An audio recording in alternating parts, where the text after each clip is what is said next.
సిద్దిపేట జిల్లా చేరేళ్ల మండలం పోతిరెడ్డిపల్లిలో ఉద్రిక్త వాతావరణం చోటు చేసుకుంది.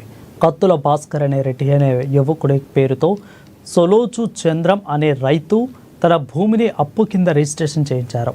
అప్పు తిరిగి చెల్లిస్తానని తన భూమిని తన పేరుతో రిజిస్ట్రేషన్ చేయించారని చంద్రం కోరగా భాస్కర్ రెడ్డి నిరాకరించడంతో తీవ్ర మనస్తాపనకు గురయ్యారు. ఈ క్రమంలో చంద్రంకు ఒక్కసారిగా బీపీ పెరగడంతో గుండెపోటుకు గురై చనిపోయాడని ఆరోపిస్తూ కుటుంబ సభ్యులు గ్రామస్తులు పెద్ద ఎత్తున ఆందోళనకు దిగారు.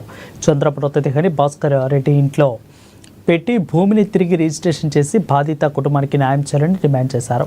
విషయం తెలిసిన పోలీసులు సంఘటనా స్థలాన్ని చేరుకుని ఆందోళనకారులకు నచ్చచెప్పే ప్రయత్నం చేసినప్పటికీ తమకు న్యాయం చేయాలని డిమాండ్ చేశారు.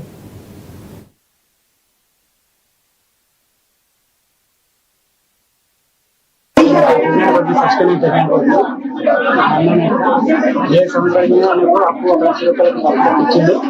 అప్పులో తెచ్చి దాన్ని 2 లక్షలు చేసిన దొంగ సహకారం తీసుకొని వచ్చిన రోజు మంచి దాని నుంచి మా ఆవిడ చేస్తున్నాడు. బయట రోడ్డు పోయింది మిషన్ తెచ్చుకోవాలని చేస్తాను అని చెప్పి మా ఆవిడ గొడవపడి బయట తీసుకొచ్చి మందు తెచ్చుకున్న పేరు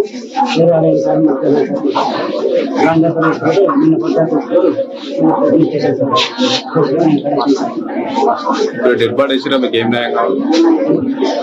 ఇంట్లో సేవ